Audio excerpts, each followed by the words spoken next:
Y bienvenidos a esta charla acerca de GraphQL versus REST, en donde vamos a estar dando una introducción acerca de GraphQL y algunas comparaciones con REST para ver cuál nos conviene un poco más y cuáles son las ventajas y desventajas de cada uno. Así que comencemos para definir un poco primero qué es GraphQL. Lo primero que tenemos que entender es que, al igual que REST, no es más que un estándar para el diseño de APIs, es decir, para la comunicación entre dos sistemas en una arquitectura cliente-servidor, y que fue desarrollado por Facebook, en la empresa Facebook, en el año 2012 y que originalmente fue utilizado únicamente de manera interna dentro de la empresa para el desarrollo de sus aplicaciones. Hasta que en el año 2015 realizaron una charla en la ReactConf, que justamente ellos estaban contando cómo utilizaban React con GraphQL, que React también es un producto de Facebook, y a partir de entonces es que pasó a ser un producto open source y muchas compañías empezaron a adoptarlo y es que se puso cada vez más de moda y es hoy en día quizás uno de los estándares más predilectos para muchos desarrolladores web.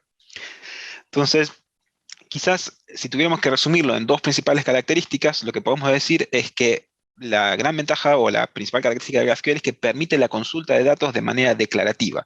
Es decir, que tiene un lenguaje específico mediante el cual nosotros podemos determinar cuáles son los datos que vamos a poder consultar en el endpoint con el cual nos vamos a estar comunicando entre el cliente y el servidor. Entonces, justamente esta característica que la diferencia de REST es que existe un único endpoint que se va a llamar simplemente GraphQL, mediante el cual nosotros vamos a ir pasándoles distintas queries o mutations que nos van a ir permitiendo realizar todas estas otras operaciones que también se pueden hacer con REST. Así que veamos un ejemplo. Supongamos que tenemos una página web, que es un blog, una aplicación web, en la cual tenemos un server con una base de datos en donde se guardan los usuarios y las publicaciones de los usuarios, y para lo cual tenemos distintos endpoints, entre ellos estos tres, porque vemos acá a la derecha, uno para poder obtener la información de un usuario, en el cual le pasamos un determinado ID y nos devuelve un JSON con la información del usuario. Otro endpoint para los posts, es decir, las publicaciones de un usuario específico a través del ID pasado por parámetro. Y lo mismo también para los seguidores, ¿no? Supongamos que es una aplicación más como el estilo como Medium, en la cual los usuarios tienen publicaciones y se pueden seguir entre sí. Entonces, cada uno de estos endpoints devuelven bastante información, pero supongamos que en la página principal, en la homepage, vamos a querer mostrar como una especie de resumen. Vamos a querer mostrar simplemente la información, el nombre del usuario, los títulos de las publicaciones que tiene y los nombres de sus seguidores. Nada más que eso. Entonces, si quisiéramos mostrar eso, vamos a necesitar que invocar cada uno de estos tres endpoints. Entonces, el primero para obtener la información del usuario, en la cual vamos a tener el ID, el nombre, la dirección, la fecha de cumpleaños y quizás muchísima información más que al fin y al cabo no me interesa porque yo lo único que quiero para esta página es el nombre. Quizás en otra parte de la aplicación sí sea necesario poder saber todo eso, pero para esta en particular no. Así que tengo que consumir eso y extraer el nombre. Después, para poder obtener los títulos de sus publicaciones, tengo que consultar el siguiente endpoint de publicaciones, en la cual voy a tener en formato JSON como respuesta un array de sus publicaciones con el ID, el título, el contenido, e incluso hasta puedo tener los comentarios y la fecha, mucha información más que no me interesa, solamente me interesa en particular el título. Y lo mismo me va a pasar con los seguidores. Es otro endpoint más, que es con el método get, a través del protocolo HTTP, que me va a devolver una lista de objetos que va a tener el ID, el nombre, la dirección, cumpleaños y un montón de otra información que tampoco me interesa porque con el nombre me alcanza para mostrar en esta homepage. Entonces acá esto lo vemos un poco conflictivo porque tenemos que hacer esas tres consultas y traer un montón de información que no necesitamos. Y es acá donde se diferencia GraphQL, porque como dijimos anteriormente, vamos a tener un único endpoint. Entonces este endpoint que vamos a tener, que se llama GraphQL, va a ser un método POST. Siempre, por más que sea una consulta, siempre va a ser un método POST y su nombre, el endpoint va a ser GraphQL. Y se va a comunicar con nuestro server GraphQL. Y en este ejemplo que vemos acá vamos a tener una query, es decir, una consulta en la cual le especificamos por parámetro el ID del usuario del cual queremos consultar. Y fíjense lo interesante es que en una única consulta especificamos la información que quiero que me devuelva en el payload. Es decir, el nombre, los títulos de cada una de las publicaciones correspondientes a ese usuario y también los nombres de los últimos 3 seguidores de ese usuario en particular. Entonces, ahí a la parte de arriba vemos justamente cómo queda armada la consulta que se envía del cliente al servidor, y abajo vemos la respuesta, que también está en un formato JSON, y que siempre vamos a ver que la respuesta tiene un atributo data, y en el cuerpo va a ser un objeto que va a tener justamente todo lo que nosotros le solicitamos en la query de arriba.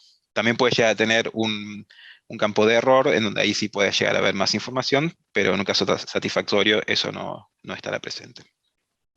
Entonces, fíjense que acá esto presenta ventajas bastante significativas, principalmente por el hecho que reduce lo que se conoce como el overfetching, es decir, que no estamos trayendo información de más, lo cual es algo crucial en muchas aplicaciones hoy en día, dado que tenemos que entender que la mayoría de las aplicaciones hoy en día son consumidas a través de un dispositivo móvil, y la mayoría de los usuarios cuando utilizan un dispositivo móvil lo hacen a través de un servicio de Internet con cierto límite, por lo cual valorizan, digamos, a los datos que consumen. Entonces, si estuviéramos con una aplicación de tipo REST, en la cual estás constantemente trayendo datos a través de endpoints que no necesitamos, entonces estaríamos haciendo que el usuario consuma demasiado simplemente para consultar información innecesaria. Así que esto resuelve ese gran problema, tanto para aplicaciones web como para aplicaciones mobile que realicen estas consultas al servidor. Y por otro lado, también reduce lo que se conoce como el underfetching, que es también el otro fenómeno que vimos, de manera tal que nos sucedía en REST, que nosotros hacíamos la primera consulta en un endpoint, pero no teníamos toda la información necesaria, porque después teníamos que ir y buscar otro endpoint, el cachito de información que nos faltaba. Entonces, mediante GraphQL podemos resolver todo eso en una única consulta. Ahora bien, ustedes dirán, bueno, pero esto también lo podemos resolver mediante REST. No hace falta implementar un nuevo estándar como GraphQL para eso, porque tranquilamente podrían crear un nuevo endpoint que llamémosle, por ejemplo, no sé, homepage, con la información necesaria para visualizar en el homepage, y que ese endpoint con el estándar de REST, que sea un método get, que devuelva exactamente la información necesaria para ese homepage. Ahí estaríamos resolviendo específicamente estos dos problemas que presentamos acá.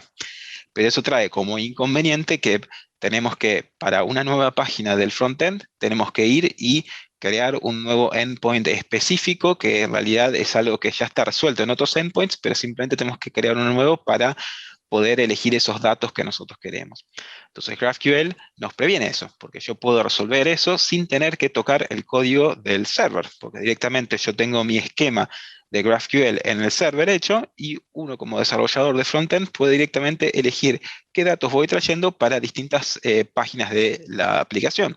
Y eso me permite que el desarrollo sea muchísimo más dinámico, mucho más rápido, y que le pueda proveer un feedback mucho más eficiente y mucho más rápido al cliente de nuestra aplicación. Y por último, otra ventaja también importante es que el hecho de que me provee un mejor análisis de los datos consultados por los usuarios. Porque ahora yo puedo directamente desde el lado del servidor, si analizo justamente todos los logs y todo lo que sucedió a través de las distintas queries que se realizó del lado del cliente, puedo quizás analizar a ver cuáles son más necesarias que otras, cosa que si fuera un modelo REST con un endpoint genérico, la verdad que no tendría forma de averiguar cuál de toda la información que estoy enviando del server al cliente es realmente necesitada por el cliente o no. Entonces esto puede justamente hacer que sea un poco más customizado para poder analizar mejor el comportamiento de los usuarios. Bien, para que esto funcione es que existe este lenguaje declarativo que se llama Schema Definition Language, en el cual vamos a poder determinar dentro de GraphQL cuáles son los tipos, las queries, las mutations y las subscriptions. Así que empecemos por los tipos. Veamos acá este ejemplo, que tenemos la palabra reservada type y ponemos directamente el nombre del tipo que estamos definiendo, abrimos llaves y empezamos a enumerar los distintos atributos que tiene este tipo, junto con el tipo de dato, que van también con letra mayúscula. Y vemos que acá en este caso tenemos un nombre, una altura y un peso. Y lo otro interesante que vemos acá es que tiene el signo de admiración, que eso en este lenguaje implica que ese atributo en particular no puede ser nulo, de manera tal que si existe un objeto de este tipo Pokémon, sí o sí tiene que tener estos 3 atributos como está definido este tipo que vemos aquí. También podremos declarar otro tipo, como por ejemplo el tipo entrenador, haciendo referencia a un entrenador Pokémon, que supongamos que tiene, por ejemplo, nombre y edad como atributos. Ahora bien, fíjense que acá los tipos de datos que utilicé son string e int, que son tipos de datos nativos de GraphQL, pero también podemos utilizar otros tipos que yo declaré previamente como tipos de datos. Entonces, supongamos que queremos relacionar al entrenador Pokémon con los Pokémones que tiene. Entonces, para eso podemos directamente crear un nuevo atributo Pokémones que va a tener una relación, en este caso, de uno a muchos con Pokémones. Y la sintaxis es mediante corchetes, digamos que es muy análogo a la sintaxis de listas o arreglos en muchos lenguajes de programación. Y fíjense que acá le puse dos signos de admiración. El de afuera significa lo mismo que antes, que simplemente significa que este atributo Pokémon no puede ser nulo, siempre tiene que haber alguna lista. Y el de adentro me está indicando que la lista no puede estar vacía, tiene que haber por lo menos un elemento. Entonces esto significa que es una relación justamente de uno a muchos. Si yo no pusiera el signo de admiración de adentro, entonces estaría definiendo una relación de cero a muchos. Es decir, puede existir un entrenador sin ningún Pokémon. Entonces veamos ahora cómo puedo yo, teniendo esos tipos definidos, cómo puedo yo crear mis consultas, primero desde el lado del cliente, es decir, desde el lado del frontend, que va a estar consumiendo los datos. Entonces acá vemos que vamos a definir una query que simplemente le llamamos trainers y me va a devolver todos los entrenadores posibles, pero solamente voy a querer en este caso solamente el nombre. Entonces al lado de la derecha vemos cómo sería una posible respuesta en formato JSON, en la cual tenemos justamente el objeto entrenadores, que es el nombre de la query, y vamos a tener en este caso una lista con varios objetos que solamente tienen el nombre. Pese a que en el esquema habíamos definido que el entrenador podía también tener una edad, pero acá no estamos consultando por ese atributo en particular, solamente por el nombre. Así que si quisiéramos la edad, tendríamos que, como vemos acá a la izquierda, especificarla, y ahí sí, en la respuesta vamos a ver que cada uno de los objetos no solamente va a tener el nombre, sino también la edad. Entonces, ¿qué pasaría si ahora quisiera en realidad tener un poco más de información? Quiero de los entrenadores, quiero tener el nombre, la edad, y también quiero tener los Pokémones. Fíjense que la sintaxis, para hacerlo desde el lado de la consulta, es simplemente con llaves, por más que en realidad Pokémones es una lista, y estoy diciendo que cada uno de los objetos que están en Pokémon, que me traiga el nombre. Entonces la respuesta va a tener este formato, obviamente también en JSON, en lo cual seguimos teniendo la misma lista de entrenadores como antes, en lo cual tenemos el nombre, la edad, pero ahora además tenemos el atributo Pokémones, el cual es a su vez una lista de varios objetos en los cuales el único atributo que tienen es el nombre, porque fue el único que le especifiqué, pero podrían ser más también. Entonces de esa forma yo puedo ir consultando de forma anidada los distintos datos que están relacionados entre las distintas entidades de mi modelo. Entonces, hasta ahora, esto es lo que reemplazaría lo que sería el método get en el modelo de REST. Pero si quisiéramos hacer otro tipo de operaciones, como por ejemplo la creación de un entrenador, la modificación o borrar algún entrenador o cualquier otro elemento de nuestro modelo, es que vamos a necesitar lo que se conoce como, en GraphQL como mutations. Entonces, en este caso, se definen así, con la palabra reservada mutation en minúscula, y tenemos que poner el nombre de la mutation. En este caso, siempre va a ser un verbo, que generalmente van a ser create, update, delete, algún nombre de ese estilo, y puede recibir ciertos parámetros. Entonces, en este caso, es una simple mutation que crea a un entrenador, recibe cierta información, y lo que viene después en la llave es el payload, es decir, la información que va a devolver una vez creado este entrenador. En este ejemplo vemos el nombre y la edad, aunque suele ser quizás una práctica más habitual que lo que devuelva es el ID del elemento que acaba de crearse, ¿no? Pero bueno, análogamente podemos hacer lo mismo con la modificación de un entrenador, en el cual tenemos que recibir por parámetro el ID y la información que vamos a actualizar en cuestión, y también para borrar un entrenador en cuestión, que simplemente vamos a necesitar el ID.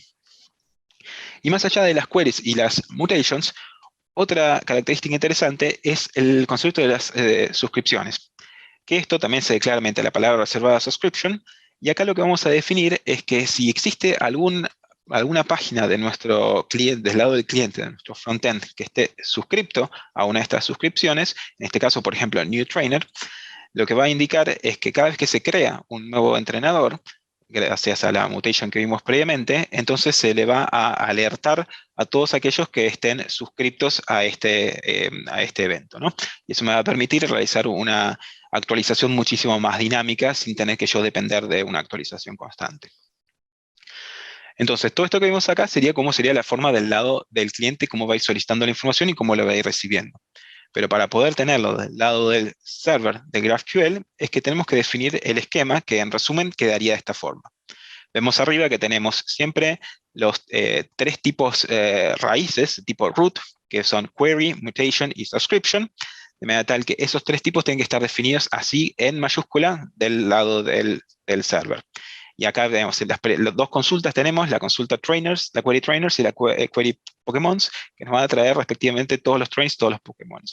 Fíjense que la sintaxis es con 2 puntos y se pone ahí a la derecha el tipo de dato de lo que devuelve. Entonces, en este caso, la primera trainers devuelve una lista de trainers, de elementos que son del tipo trainer, y que es una lista que no puede estar vacía, y que tampoco puede ser nula, sí o sí tiene que devolver esa lista. Vemos además que como parámetro, tanto la query de trainers como la de Pokémon pueden recibir un parámetro de tipo entero. En este caso puede llegar a ser como un filtro para especificar, quiero que me traigas los últimos n entrenadores o los últimos n Pokémones. Y después esto también me permite hacer cositas mucho más interesantes, como hacer algún tipo de filtros o incluso el paginado para que no me traiga todos los elementos que existen en la tabla de la base de datos, porque puede llegar a ser demasiados. Pero bueno, después en el caso de las mutations, acá podemos ver que tenemos la de crear el entrenador que vimos antes, que recibía el nombre y la edad, devuelve el entrenador, o podría también devolver un ID simplemente. Después la de actualizar el entrenador y la de borrar el entrenador. Fíjense que la de borrar el entrenador solamente recibe el ID en cuestión y devuelve al entrenador que acaba de borrar. Después tenemos la suscripción, que va a ser justamente la que alerta cuando se crea un nuevo entrenador. Y finalmente vemos más abajo la definición de los tipos que habíamos visto al principio, ¿no? El entrenador y el Pokémon, en la cual también podemos agregar el ID, que no va a ser más que un string, pero bueno, tiene su tipo de dato específico, ID con mayúscula, que es reconocido por GraphQL. Bien, entonces, todo esto que estuvimos viendo hasta ahora nos sirve justamente para hacer aplicaciones de las más simples, como puede ser esta que vemos acá, que es la arquitectura en la cual consumimos una base de datos. Entonces tenemos un cliente, un servidor que envía consultas y se le devuelve cierta respuesta. Entonces tenemos este servidor GraphQL que consulta con una base de datos, es decir, es que hay lo que se conoce como unas funciones resolvers, que son las que se encargan de justamente unir ese esquema de GraphQL con la base de datos subyacente. Que eso puede ser en distintos lenguajes. Si bien Node.js suele ser una de las más populares mediante Apollo GraphQL, también existen la posibilidad de utilizar GraphQL con muchos otros lenguajes. Y lo interesante de esto es que es completamente agnóstico también a la base de datos que podemos llegar a tener. Porque tranquilamente yo puedo utilizar acá de fondo una base de datos no SQL, como en el caso de Mongo, o puede ser alguna clásica relacional como PostgreSQL o tantísimas otras, ya que es completamente agnóstico. Así que eso es lo que lo hace bastante interesante y versátil, ya que simplemente me provee este esquema para hacer la interfaz de cómo es que nos vamos a comunicar de una forma estandarizada. Entonces, justamente partiendo de eso, es que podemos hacer muchísimas cosas más interesantes con GraphQL, como es el caso de poder interconectar distintos servicios. Supongamos que tenemos alguna aplicación bastante grande, que tenemos que consumir cierto microservicio, pero también tenemos que consumir cierta información a través de un sistema legacy, que capaz que es a través de REST, o capaz que vaya a saber qué otro protocolo antiguo se está siendo utilizado. Y al mismo tiempo también tenemos que consultar otros datos a través de una API externa, que no es nuestra. Y toda esa información nosotros la podemos consolidar mediante los distintos resolvers que se corresponden a las distintas queries y mutations para poder directamente responder a el esquema que nosotros definimos del lado de nuestro server. De esta forma, nuestro cliente únicamente va a conocer al esquema que nosotros definimos en GraphQL sin enterarse si en el fondo está directamente consumiendo alguna base de datos, algún microservicio o cualquier otra API externa. Por eso también otra aplicación más común es que sea un modelo híbrido en el cual sí yo tengo mi propia base de datos, como vimos al principio, en el cual yo consumo ahí la información principal, pero también consumo alguna API externa o también consumo algún sistema legacy o algún otro microservicio por el protocolo que vaya uno a saber qué. Pero todo eso consolidado a través de esta fachada que me provee GraphQL para poder tener toda la información de una manera uniforme y que me permite fácilmente integrar todos estos servicios que pueden llegar a tener formatos completamente distintos. Entonces, otra de las grandes maravillas que me ofrece es la posibilidad de que todo lo que escribamos en GraphQL se documenta automáticamente.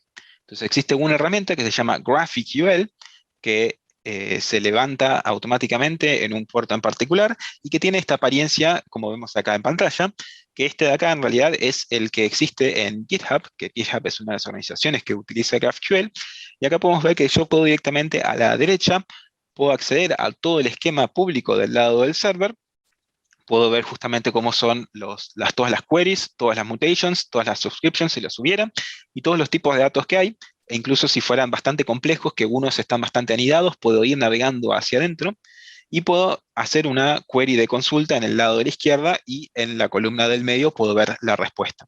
Igual esto es bastante interesante porque esto sería el equivalente a lo que en el modelo de REST conocemos como Open API o Swagger para poder hacer la documentación de los distintos endpoints, que también se puede automatizar mediante distintas herramientas, pero acá esto viene out of the box, directamente ya lo tenemos automáticamente que se documenta solo. Yo no tengo que hacer esto que se genere, sino que directamente con crear mis tipos, mi esquema, como vimos anteriormente, automáticamente todo mi esquema va a quedar documentado de esta forma interactiva y sirve, digamos, para que sea accesible para cualquier persona que también tenga acceso al server, ¿no? Desde el lado del backend, si es que hubiera algún tipo de autenticación.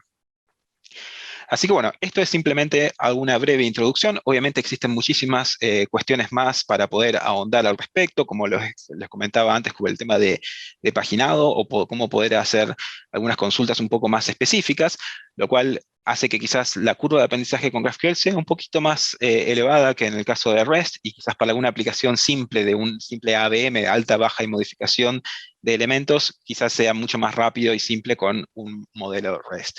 Pero si la cosa se complejiza un poco más, la verdad que vale la pena darle una oportunidad a GraphQL que nos va a salvar bastante. Así que para finalizar, les dejo estas lecturas recomendadas. Como siempre, lo que vamos a leer siempre es el manual, la documentación oficial, graphql.org, que la verdad que es una página que es web muy completa, que tiene mucha información. Al mismo tiempo les recomiendo howtographql.com, en la cual tiene muchísimos tutoriales adaptados a los distintos lenguajes y tecnologías que más les gusten. Y en particular, si les gusta lo que es el desarrollo en JavaScript con React y Node.js, les recomiendo Apollo GraphQL, que es quizás una de las herramientas más conocidas para poder integrar GraphQL con el ecosistema de JavaScript. Así que bueno, eso es todo.